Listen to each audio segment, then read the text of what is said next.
छात्र छात्र न रहकर प्योर पॉलिटिशियन कॉलेज में ही हो गए। इस वर्चस्व की लड़ाई में अब यूनिवर्सिटी में छात्र का जो इलेक्शन है वो अब लगता है जिस तरीके से बिहार राजधानी में जो सीएम बनेगा उसके इलेक्शन की तरह, विधानसभा के इलेक्शन की तरह हो जाता है। जैसे ही कोई पार्टी और राजनीतिक पार्टी इन्वॉल्व होती है तो माहौल चेंज हो जाता है और फिर गुंडागर्दी एकदम लाजमी है। इसको प्योर पॉलिटिक्स बना दिया जाता है। जब तक लालू जी की सरकार थी तब तक पटना यूनिवर्सिटी एक अच्छे जगह पर था।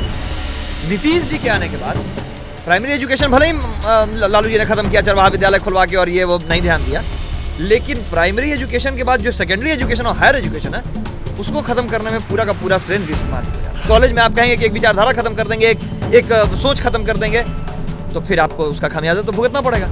और उसके बाद अब मजबूरी हो गया कि फिर हम दोबारा वो गलती तो नहीं करेंगे जो कि जिसके कारण यूनिवर्सिटी को इतना फेस करना पड़ा है। पटना यूनिवर्सिटी छात्र संघ का आज वोटिंग चल रहा है, यानी इलेक्शन का अनाउंसमेंट जो हुआ तो आज मतदान चल रहा है और उम्मीद है कि आज देर रात तक या कल सुबह तक कौन विश्वविद्यालय में अध्यक्ष होगा, कौन कोषाध्यक्ष होगा, जो तमाम पदें हैं उस पर जो भी लोग जीतेंगे उनके नाम का ऐलान किया जाएगा, अनाउंसमेंट किया जाएगा। अब देखिए खबरें ये आई कि कई जगहों पर हिंसक घटनाएं घटी हैं, कई राउंड फायरिंग हुआ है और पूरा पटना यूनिवर्सिटी जो है वो इस समय सदमे में है। हमारे साथ बात करने के लिए अमृतांशु वत्स हैं, पूर्ववर्ती छात्र रहे हैं पटना विश्वविद्यालय के और कई छात्रों पर इनका इन्फ्लुएंस रहता है। गोली चला है अमृतांशु जी, पहले उसी पर चर्चा कर लेते हैं। देखिए पटना यूनिवर्सिटी का एक अपना गौरवशाली इतिहास रहा है, कई बड़े दिग्गज नेता, अभिनेता, ब्यूरोक्रेट सभी लोग यहाँ से निकले हैं, लेकिन जिस तरह विगत कुछ दिनों से छात्र राजनीति में हिंसा जो है, चाहे आप इकबाल हॉस्टल का बात कीजिए, मिंटो हॉस्टल का कीजिए, आज 25 राउंड गोली चल गया है। बिल्कुल। अभी फिलहाल जो पटना यूनिवर्सिटी की का जो माहौल है वो एकदम बदल सा गया है, पहली वाली बात नहीं है। और आप अभी देख रहे होंगे कि पटना यूनिवर्सिटी का जब भी इलेक्शन होता है तो पूरे बिहार में बहुत हॉट टॉपिक हो जाता है। पूरे बिहार में सबसे ज़्यादा केंद्र का जो बिंदु हो जाता है उस वक्त वो पटना यूनिवर्सिटी का इलेक्शन, सभी की निगाहें टिकी हुई हैं पटना यूनिवर्सिटी पर और एक होड़ सी मच जाती है कि पटना यूनिवर्सिटी पर जो अध्यक्ष होगा उसी का वर्चस्व होगा। इस वर्चस्व की लड़ाई में अब यूनिवर्सिटी में छात्र का जो इलेक्शन है वो अब लगता है जिस तरीके से बिहार राजधानी में जो सीएम बनेगा उसके इलेक्शन की तरह, विधानसभा के इलेक्शन की तरह हो जाता है। और यही चीज़ है कि अब छात्र छात्र न रहकर प्योर पॉलिटिशियन कॉलेज में ही हो गए। यहाँ लड़ाई अब पार्टी का चल गया। अभी बताइए पटना यूनिवर्सिटी से जो खबर आई कि जाप और आरजेडी में गोली चल रही है, 25 राउंड गोली चल रही। खबर आती है तो समझ में आता है कि स्टूडेंट्स हैं वहाँ, कोई ज़्यादा बहुत बड़ा वहाँ कोई गैंगस्टर वहाँ लोग नहीं पढ़ने गया या वोट देने नहीं गया, आम बच्चों को भी गोली लग सकती है जो देने गए हैं। यही माहौल बन गया है विगत कुछ सालों से पटना यूनिवर्सिटी का कि यूनिवर्सिटी में पढ़ाई नहीं हो रही है, गोलीबाजी, बमबाजी, जबकि सरकार ये दिखाती है, प्रशासन ये दिखाता है आए दिन कि हम वहाँ छापेमारी करके और हॉस्टल बंद कराए हुए हैं, इस तरह का कोई भी इलीगल एक्टिविटी नहीं होता है। लेकिन लगातार पेपर में सुबह से जितना न्यूज़ आ रहा है यही कि पीएमसी के पास, पीडब्ल्यूसी के पास बम चल गया, अशोक राजपथ में झड़प हो गई है, दो गुटों के बीच गोली चल जा रही है। तो आखिर अब बताइए कि छात्र वहाँ हैं, आपको लगता है कि ये छात्र कर रहे हैं? नहीं, ये तो असामाजिक तत्व ही कर रहे हैं। तो असामाजिक तत्व छात्र राजनीति के अंदर बहुत सक्रिय रूप से हैं और प्रवेश किया गया। जैसे ही देखिए यही चीज़ हम बताते हैं ना कि जैसे ही पार्टी इसमें इन्वॉल्व होती है किसी इलेक्शन में, राजनीतिक पार्टी, जैसे अब छात्र जेडीयू हो गया, राजद हो गया, एबीवीपी, ये भी बीजेपी की पार्टी है, पार्टी जब इन्वॉल्व हो गया, ऐसे अगर छात्रों के बीच का इलेक्शन होता है, निर्दलीय अगर हर छात्र इलेक्शन के लिए खड़ा हो और उसको वोट देना है उसके प्रतिभा को देखते हुए, तो वोटिंग दूसरे तरीके से होती है, ठीक है, तब फिर बैलेट और अपना अधिकार लोग जानता है।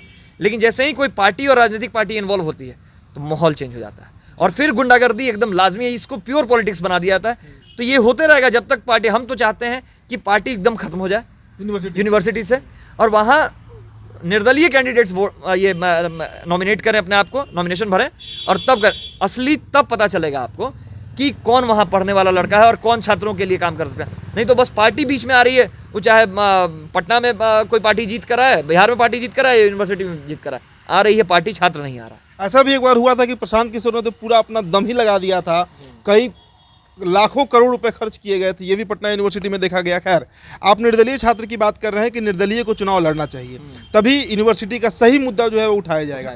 किसको आप इस बार सपोर्ट किए हैं पटना यूनिवर्सिटी में? कई मतलब सब पार्टी तो है ही, निर्दलीय भी कई लोग चुनाव लड़ रहे हैं। निर्दलीय ही हम चुनाव लड़ने, जो आनंद मोहन जिसको हमने सपोर्ट किया, आनंद मोहन को पहले निर्दलीय ही खड़ा किया गया था। कोई पार्टी इनको टिकट देने के लिए तैयार नहीं था, एबीवीपी से लेकर के बाकी। तब हम लोगों ने कहा कि चलिए बीच का लड़का है, और एक पटना यूनिवर्सिटी से हम लोग का एक व्यक्तिगत स्वार्थ ये जुड़ जाता है, क्योंकि हम लोग उसी यूनिवर्सिटी से रहे हैं। और जब अपने पास हम लोग उस यूनिवर्सिटी का हर एक खेल देखे हैं 2009-10 से अभी तक का, तो इतना हम लोग को पता है कि अभी परिस्थिति पटना यूनिवर्सिटी में क्या है और क्या की ज़रूरत है, क्या की नहीं है, ये हम लोगों को ज़्यादा पता होता है। तो हम लोग चाहते हैं कि अपने बीच से कोई लड़का जब खड़ा होता है, तो क्योंकि हमारा कंट्रोल उसके ऊपर या इन्फ्लुएंस रहता है, बात सुनता है, तो अगर कॉलेज का जो मुद्दा है या कॉलेज का कोई आप भी जान रहे हैं कि अधिकतर आज का जो स्टूडेंट है या युवा वर्ग है वो हमसे डायरेक्टली कनेक्ट हो गया है या रहता है, तो उनको कोई परेशानी होती है और डायरेक्ट उनका वो नहीं सुनता, या अध्यक्ष पद से या अध्यक्ष से वो डायरेक्ट बात नहीं कर पाते हैं, तो मेरे पास उस परेशानी को लेकर आते हैं कि भैया आप कह दीजिएगा तो हो जाएगा। लेकिन क्योंकि अब अपना कोई सुनने वाला है ही नहीं यूनिवर्सिटी में, तो फ़ोन भी कीजिए तो वहाँ तो अब प्योर जातिवाद शुरू हो जाता है कॉलेज के अंदर भी, यूनिवर्सिटी के अंदर। तो अब होता क्या है कि अब आपके कास्ट, आपके क्रीड, आपके वर्ग को देखकर ही वहाँ मदद करना शुरू करता है लोग, जिस वजह से जो होनहार छात्र हैं, जो आम छात्र हैं, उनको बेनिफिट पहुँच नहीं पाता है।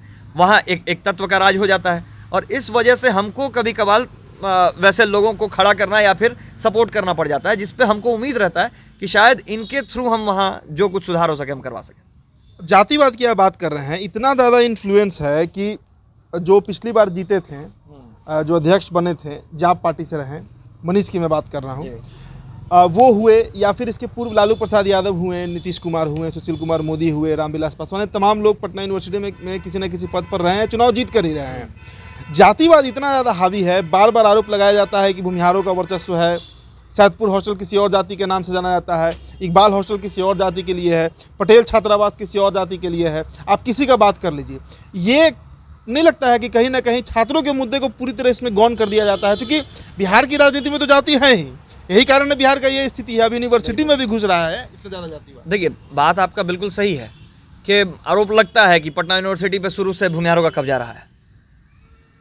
हम इस चीज़ से इसलिए बीच में रिलाई नहीं कर रहे थे क्योंकि इलेक्शन 2011 में कितने सालों, 30 सालों के बाद हुआ था, ठीक है। तो अध्यक्ष तो शंभू जी ही थे उसके पहले। अब ये गलती यूनिवर्सिटी की थी ना कि बीच में इलेक्शन उन्होंने कंडक्ट नहीं करवाया, ठीक है। खामियाजा क्या हुआ कि 90 के बाद से जो सिचुएशन बिगड़ा है पटना यूनिवर्सिटी का, फिर भी हमको तो लगता है कि 90 तक, जब तक लालू जी की सरकार थी, तब तक पटना यूनिवर्सिटी एक अच्छे जगह पर था। नीतीश जी के आने के बाद प्राइमरी एजुकेशन भले ही लालू जी ने ख़त्म किया, चरवाहा विद्यालय खुलवा के, और ये वो नहीं ध्यान दिया, लेकिन प्राइमरी एजुकेशन के बाद जो सेकेंडरी एजुकेशन और हायर एजुकेशन है, उसको ख़त्म करने में पूरा का पूरा श्रेय नीतीश कुमार जी को जाता है। क्योंकि हमारे 10th तक, मतलब 2006 तक, जो लड़के +2 करते थे वो पटना कॉलेज और मतलब पटना यूनिवर्सिटी से करते थे। हमारे +2 करने के बाद 8 के बाद से जो सिचुएशन आया, वहाँ साफ हो गया कि अब +2 यहाँ से ख़त्म कर दिया, इंटर ख़त्म कर दिया गया। तो सबसे ज़्यादा लड़का जो है वो बिहार के सिनेरियो के हिसाब से +2 तक ही बिहार में रहता था। उसके बाद वो अपने आप दूसरा यूनिवर्सिटी कॉम्पिटिटिव एग्जामिनेशन। तो पटना यूनिवर्सिटी का जो मेन मुख्य सोर्स था रेवेन्यू का और जो यहाँ के लड़कों का जो इसका स्ट्रेंथ था, वो ऑटोमेटिक इन्होंने घटा दिया, ठीक है, ख़त्म हो गया। जिसके वजह से अब यहाँ उस सिचुएशन ऐसा आ गया कि कुछ हॉस्टल में कुछ किस्म की जातियों का ही वर्चस्व शुरू हो गया। जैसे आपने कहा कि सैदपुर में किसी एक जाति का वर्चस्व रहता है, पटेल में किसी और, नाम से ही पता चलने लगता है। तो इस वजह से होता क्या कि कॉलेज कैंपस के अंदर जो हॉस्टल्स हैं वो हावी हो जाते हैं, और उन हॉस्टल में जिन जातियों का वहाँ प्रभाव ज़्यादा है। कॉलेज में पढ़ाई लिखाई यूनिवर्सिटी में बंद बहुत हद तक हैम्पर हुआ है, लेकिन फिर भी पटना यूनिवर्सिटी अपने एक गरिमा को होल्ड किए हुआ है, ठीक है। वो अपना उसका जो डिग्निटी है वो प्रेसिडेंसी के कारण ही रुका हुआ है, क्योंकि वैसे लोग नहीं आए हैं कि अब उसको मगध यूनिवर्सिटी या पाटलिपुत्र यूनिवर्सिटी बना दे। अभी भी पटना यूनिवर्सिटी में 3 ईयर डिग्री कोर्स आपको समय पे 3 साल पे मिल जा रहा है। अन्यथा आप जाकर एक बार देखिए कि मगध यूनिवर्सिटी और पाटलिपुत्र यूनिवर्सिटी के लड़के आए दिन धरना पर बैठे हुए हैं कि उनका कैरियर बर्बाद हो रहा है। तो पटना यूनिवर्सिटी, जातिवाद का जो इन्फ्लुएंस है वो क्या पार्टी पॉलिटिक्स के चलते है जो पटना यूनिवर्सिटी में विगत कुछ सालों में इतनी तेजी से पनपा है, क्योंकि इसके पहले तो इस तरह का माहौल नहीं था। भाई कह रहा, उस समय भूमिहारों का कब्जा था। अगर आप ये कहते हैं तो पटना यूनिवर्सिटी के एस्टेब्लिशमेंट 1907 में हुआ है, तो 1907 से आज तक तो वही था, तो कभी वहाँ इस तरीके का माहौल देखने को नहीं मिला। ये विगत 10 साल 15 साल से ऐसा काहे हो रहा है? क्योंकि अब जो है सो वहाँ तमाम क्षेत्रीय पार्टी वहाँ अब अपना वर्चस्व बनाने में लग गई हैं। क्षेत्रीय पार्टी को भीमसेना तो अब कह रही है कि भाई दलित ही बनेगा तो बनेगा अध्यक्ष, मतलब आप जाति ही देखकर ये करके आप अध्यक्ष बना रहे हैं ना, योग्यता नहीं देख रहे हैं। यहाँ मजबूरी हो गई। हम कहें तो हम इस पटना यूनिवर्सिटी के इलेक्शन में इस साल भी इंटरफेयर नहीं किया, जैसे पिछले साल हमने नहीं किया था, उसके पिछले साल भी नहीं किया था। जो घटना जीडीएस हॉस्टल पे घट गई जाति का नाम लेकर, और उसके बाद आपने आक्रमण कर दिया उनके ऊपर, और उसके बाद 50 गुंडों को लेकर आप गर्ल्स हॉस्टल में घुस जा रहे हैं, ये आज तक कभी हुआ था कि आप गर्ल्स हॉस्टल में और लड़कियों के सामने मारपीट हो रहा है? इस वजह से हमको मजबूरन परसों तरसों के रात से इस यूनिवर्सिटी इलेक्शन में हमको इंटरफेयर करना पड़ा कि आप यहाँ पर भी अगर जातिगत माहौल बना दे रहे हैं, ये पार्टी का इन्वॉल्वमेंट पूरे माहौल को ख़राब कर देता है यूनिवर्सिटी के। और उसके बाद देखिए फिर वही होगा कि गुंडा राज शुरू हो जाएगा, बच्चे इसको कॉलेज नहीं आ रहे हैं डर से। 6 महीना कोरोना में 1 तो 2 साल कॉलेज बंद रह गया, कंप्लीट तौर पे ऑनलाइन कोचिंग ये क्लासेस चल रहे थे। खुला तो 6 महीना इसलिए बंद रह गया क्योंकि वहाँ गुंडागर्दी बढ़ गई थी। तो बताएं कि यूनिवर्सिटी इसको भी आप उसी कगार पर ले जाने। प्रेसिडेंट कौन थे 19 से? पटना यूनिवर्सिटी का अभी छात्र अध्यक्ष कौन था? तो किसका टेन्योर गिना जाएगा? जो अध्यक्ष रहेगा उसी के राज में कैलकुलेट होगा ना कि कहाँ सबसे ज़्यादा। उसके बाद आप देखें कि वहाँ जेएनयू बनाने की कोशिश की जाने लगी, कभी भगवा जला देंगे, कभी किसी एक विचारधारा को नहीं पनपने देंगे। आप ही को इंटरव्यू में मैंने ये बात कही थी कि यूनिवर्सिटी है, यहाँ हर विचारधारा को पनपने का अधिकार है, और आपको अध्यक्ष पद अगर मिला है तो आपको हर जाति और हर सोच के लड़कों ने वोट दिया होगा, तब तो आप वहाँ पहुँचे ना। तो आपको यही कराने के लिए वोट दिया गया था कि कॉलेज में आप कहेंगे कि एक विचारधारा खत्म कर देंगे, एक सोच खत्म कर देंगे, तो फिर आपको उसका खामियाजा तो भुगतना पड़ेगा। और उसके बाद अब मजबूरी हो गया कि फिर हम दोबारा वो गलती तो नहीं करेंगे जो कि जिसके कारण यूनिवर्सिटी को इतना फेस करना पड़ा है। तो मेरा खास यही संदेश था कि जब तक दोबारा से ट्रैक पर यूनिवर्सिटी नहीं आ जाए, तब तक दोबारा अपने ही बीच के लोगों को आना चाहिए जो कॉन्शियस हैं, जो काउंसलर रहा है, क्योंकि ये आनंद मोहन काउंसलर है अभी यूनिवर्सिटी का, इसके बाद भले अध्यक्ष हो जाए नहीं। आनंद मोहन के जीतने का कितना संभावना लग रहा है? अभी तक तो वोटिंग हो ही गया है लगभग। वोटिंग हो गई है। आज पीडब्ल्यूसी पर फिर वही गुंडागर्दी शुरू हुई। वहाँ पे न्यूज़ में आया ही कि राजद के कुछ जो छात्र नेता हैं या फिर जो लड़के हैं, उन लोगों ने यूनिवर्सिटी गेट पर बैठकर किसी को अंदर जाने से रोक रखा है। सुबह से फ़ोन आ रहा है। अब बताइए, उसके बाद फिर क्या कहते हैं, अशोक राजपथ पे झड़प हो गई 2 गुटों के बीच, बम्बार्डिंग हुई है। तो इस कारण से लगता है कि कहीं कहीं पर किसी बूथ पर जहाँ पर गुंडागर्दी हुई है वहाँ वोट हैम्पर्स हुआ है, लेकिन अधिकतर जगहों पर आनंद मोहन अच्छे वोट ला रहे हैं। तो उम्मीद है कि जीत जाएंगे। उम्मीद है, हम गारंटी नहीं देंगे, लेकिन उम्मीद हमको लग रहा है कि जिस तरीके से वोटिंग हुई है पीडब्ल्यूसी पटना कॉलेज और बाकी जगहों पर, तो वहाँ चांसेस है कि आनंद मोहन जीत जाएंगे। चलिए, कुछ ही घंटों का इंतजार है, उसके बाद पटना यूनिवर्सिटी छात्र संघ का जो परिणाम होगा वो आपके सामने होगा, और वो भी आप तक हम पहुंचाएंगे। अमृतांशु वत्स से इन्होंने अपना जो तजुर्बा रहा है, काफ़ी सीनियर स्टूडेंट रहे हैं पटना यूनिवर्सिटी में, इनका इन्फ्लुएंस रहता है वहाँ के छात्रों पर। तो फिलहाल इस चर्चा में इतना ही। आप बने रहिए द बिहार टॉप के साथ। मेरा नाम उदित तारन है। बहुत बहुत शुक्रिया।